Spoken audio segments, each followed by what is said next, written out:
Assalamualaikum warahmatullahi wabarakatuh. Halo teman-teman semuanya, kembali lagi bersama saya. Nah teman-teman, di video kali ini saya mau berbagi pengalaman kerja ya, tentang kalau kita bekerja di rumah majikan ya, di satu rumah itu ada dua pembantunya. Nah sebenarnya kalau ada dua pembantu itu sebenarnya lebih enak atau bagaimana? Oke? So buat kalian yang penasaran, simak videonya dan stay tune terus.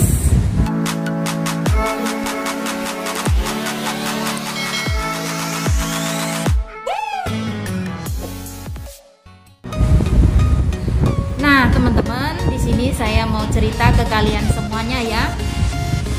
Cerita dengan apa yang saya alami ya. Di sini sebenarnya yang satu itu bukan pembantu ya, yang satu saya, yang satu itu adalah seorang neni ya. Neni yang kerjanya, yang jobnya itu khusus untuk merawat bayi saja dan juga untuk memasakkan menu makanan untuk majikan saya yang baru melahirkan saat ini. Oke? So sebelum neni datang, saya duluan yang bekerja di rumah majikan, dan setelah majikan saya melahirkan ya, terus neninya langsung dipanggil ya, langsung dipanggil untuk tinggal bersama dengan kita. Nah, dan majikan saya itu membutuhkan neni tersebut dalam jangka waktu 2 bulan. Akan tetapi baru 2 minggu ya teman-teman, saya sudah nggak kuat.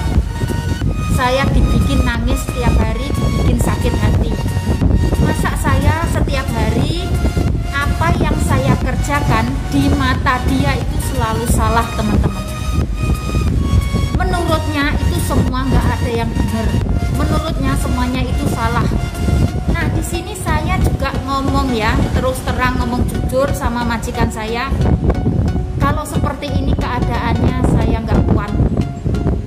Karena apa? Sebelum kedatangan neni ya, saya merasa bahagia bekerja sendiri, walaupun rumah saya besar, walaupun saya merasa capek, tapi saya tetap happy teman-teman. Akan tetapi setelah kedatangan neni, justru saya merasa tertekan ya, karena setiap apa yang saya kerjakan itu di matanya itu nggak pernah ada yang benar. Dan dia itu cara ngajarin masaknya itu teman-teman, itu sangatlah menekankan kita untuk mandiri. Maksudnya seperti ini, kalau seumpamanya neninya mau masak ikan di steam ya, steam ikan kayak gitu, terus ngomongnya seperti ini, kamu dulu kerja ikut orang Cina gimana masaknya, sekarang kamu masak. Loh, ini mau ngajarin saya atau mau bagaimana? Terus saya ngomong sama majikan, Pak, sebenarnya Bapak itu nyuruh datang neni ke sini itu untuk ngajarin saya atau untuk maki-maki saya? Kalau setiap hari saya dimaki-maki seperti ini, saya nggak mau. Dan saya nggak terima teman-teman. Walaupun kita seorang pembantu ya, tapi kita juga manusia. Bener apa enggak? Dia neni itu juga bekerja di bawah majikan saya. Jadi walaupun dia seorang neni, tapi dia juga bekerja di bawah majikan. Kita sama-sama bekerja di bawah majikan. Saya marah teman-teman, karena saya itu merasa diinjek-injek. Saya sudah sabar ya, saya sudah mencoba untuk sabar. Akan tetapi kesabaran saya ini memang ada batasnya. Saya bekerja di Singapura sudah lama, ngikut majikan seperti apa sudah saya coba. Dan saya majikan yang ini, majikan saya memang saya akui baik ya. Akan tetapi kelakuan neni ini yang membuat saya itu merasa berontak ya. Saya nggak terima diinjek-injek. Toh dia bukan majikan saya, kenapa harus maki-maki saya setiap hari? Saya ngomong terus terang sama majikan saya, sebenarnya Bapak ini nyuruh datang neni ke sini untuk ngajarin saya masak atau untuk maki-maki saya? Udah seperti itu. Terus langsung majikan majikan saya bilang seperti ini, oh ya udah kalau seperti itu sekarang keadaan sudah semakin parah, nanti saya akan ngomong sama neninya. Ya lebih baik, saya sudah naik darah teman-teman. Saya merasa nggak terima diinjek-injek, padahal tahu nggak, itu neninya nyuruh saya nyuci baju, saya cucikan, saya lipatkan bajunya, padahal saya kan bukan pembantunya teman-teman. Di sini kita sama-sama bekerja di bawah majikan. Kurang baik apa hati saya ini ya? Saya sudah sabar. Orang kalau ngajarin masak ya harus satu-satu, bukannya sudah sayuran semua sudah dicuci, juga saya yang nyuci teman-teman. Semua barang-barang dari pasar itu saya semua yang nyuci, seperti ayam ya. Ayam itu sebelum dimasukkan ke kulkas juga harus dicuci, dikasih garam. Alah ribet pokoknya ya, pokoknya ribet. Terus sekali belanja itu hampir $200 itu dalam waktu seminggu sekali, seperti itu. Sebelum kedatangan Neni itu nggak pernah kita itu belanjanya seperti itu. Toh makan saya seberapa ya, saya ini orangnya nerimo teman-teman. Saya itu apa yang dikasih majikan yang penting asal halal ya saya makan. Ibaratkan saya goreng tahu sama sayur itu saja, sayur asem ya, saya sudah terima. Yang penting majikan baik, nggak banyak komplain ya, saya itu sudah terima ya, sudah diem kayak gitu. Ini setelah kedatangan si Neni ini, hidup saya itu merasa nggak happy lah teman-teman. Sampai saat ini di rumah saya sudah dapat 3 minggu dan masih ada waktu 5 minggu lagi ya.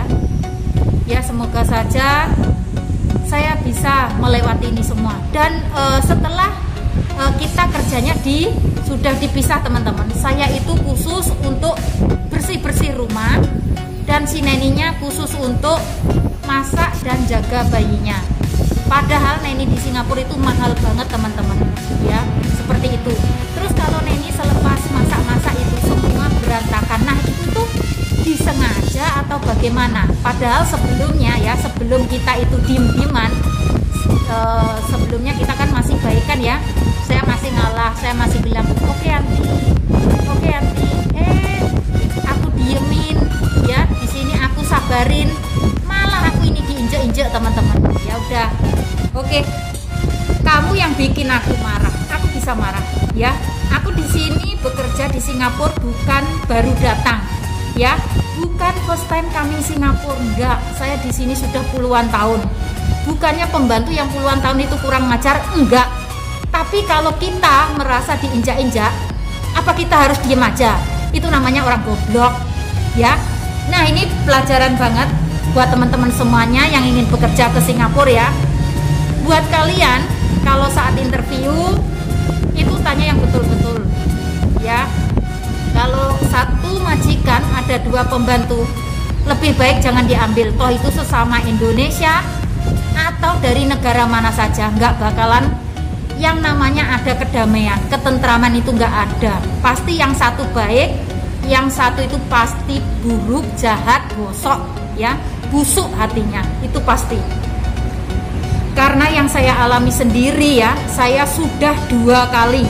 Yang dulu yang pertama itu di majikan potong pasir teman-teman. Saya itu memang orangnya selalu ngalah ya, akan tetapi kesabaran saya itu diinjek-injek ya. Saya itu selalu kalau orang jujur, orang baik ya, kita itu memang selalu banyak ujiannya ya teman-teman. Harus apa ya, orang yang baik itu harus selamanya diinjek-injek ya, enggak lah ya.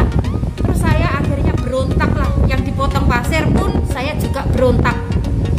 Saya nggak kuat kalau satu majikan ada 2 pembantunya, saya nggak bisa. Toh itu di mana-mana ada CCTV, majikan nggak mau cek yang namanya CCTV. Majikan lebih percaya dengan pembantu yang lama dibanding dengan pembantu yang baru. Nah seperti itu loh teman-teman. Ada baiknya kalian ya, kalau kerja di rumah majikan lebih baik kita kerja sendiri.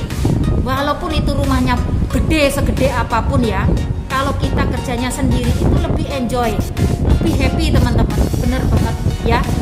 Saya di sini cerita ke kalian itu dengan apa yang saya alami sendiri, bukan dari cerita dari teman-teman, dari mulut ke mulut, enggak. Apa yang saya alami sendiri, ya. Saya itu merasa dibodohi, merasa diinjak-injak seperti itu. Ya, karena saya di sini merasa benar dan saya merasa nggak salah lah ya. Saya udah berbaik hati sama itu si neninya. Akan tetapi si neninya kurang ajar. Ya akhirnya saya komplain lah. Saya nggak terima diinjek-injek seperti itu. Toh kita juga sama-sama bekerja di bawah majikan, ya. Kayak gitu teman-teman.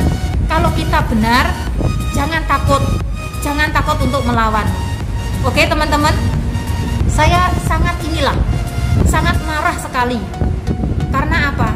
Kesabaran saya kok dipermainkan. Saya itu sebenarnya orangnya sabar. Akan tetapi kalau saya sudah dibikin marah, saya juga bisa berontak teman-teman, ya. Jangan dianggap kalau orang Indonesia itu, oh orang Indonesia mudah dibodohi, ya, mudah diinjek-injek. Dan memang kamu siapa? Hah? Apa kamu majikan saya? Enggak kan? Yang majikan saya sendiri aja teman-teman menghargai sama saya. Dia bilangnya, kamu sudah makan apa belum? Sudah ambil bagian kamu apa belum? Seperti itu teman-teman. Majikan saya memang orangnya begini. Saya akui memang jempol, ya.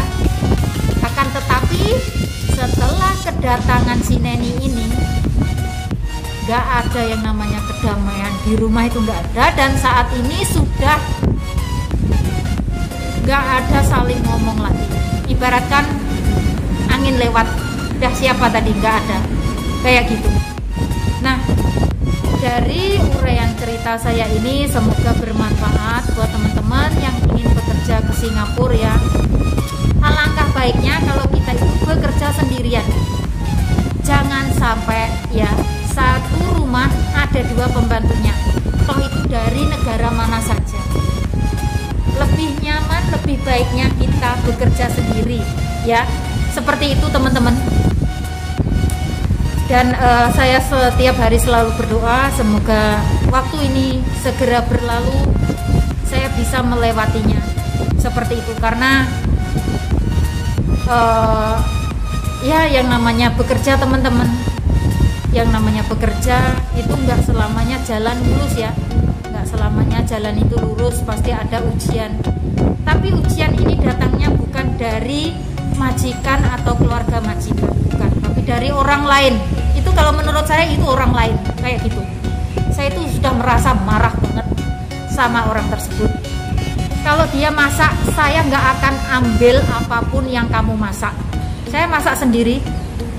Saya ngomong, saya majikan, saya mau belanja pak, ambil kartunya, saya pergi ke Fireprice, saya belanja, saya masak sendiri, udah seperti itu. Karena saya terlanjur sakit hati teman-teman. Lawang kita itu sama-sama bekerja di bawah majikan, kok berani-beraninya maki-maki saya. Hah? Kalau seumpama dia itu majikan, nggak masalah, dia pun juga bekerja seperti kita, ya, bekerja di bawah majikan, sama-sama nguli kayak gitu. Jadi jangan sok lah, males aku, jadi males. Terus akhirnya saya ngomong sama Pak Bos seperti ini teman-teman.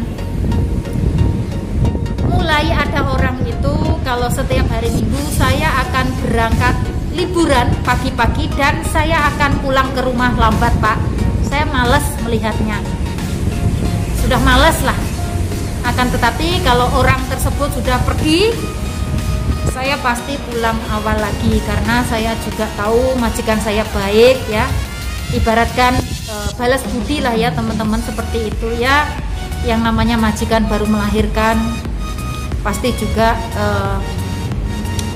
sibuk lah ya ngurus anaknya, capek ngurus anaknya. Jadi kita ngulurkan tangan nggak apa-apa lah ya teman-teman. Ibaratnya nanti Allah yang membalasnya, ya. Asal kita itu niatnya tulus, baik, insya Allah nanti dibalas sama yang di atas, seperti itu.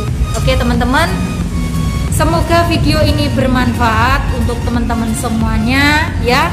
Toh yang masih ada di Indonesia ataupun yang sudah ada di Singapura ya. Semoga sharing saya ini bermanfaat. Pokoknya tetap semangat, perbanyak berdoa, jangan lupa dengan yang di atas ya, jangan lupa dengan Allah. Apapun masalah kita serahkan sama Allah. Semoga kita diberikan kelancaran ya, semoga kita bisa melewati semuanya, kita bisa pulang ke Indonesia membawa kesuksesan ya, seperti itu teman-teman. Dan di sini saya juga mendoakan buat teman-teman semuanya yang ingin bekerja ke Singapura, semoga kalian semuanya diberikan kelancaran ya, mendapatkan majikan yang baik, sampai ke Singapura dengan selamat ya. Terus akhirnya bisa finish kontrak dan pulang ke Indonesia membawa kesuksesan. Ya udah teman-teman, saya akhiri sampai di sini. Akhir kata, wassalamualaikum warahmatullahi wabarakatuh. Oke, bye.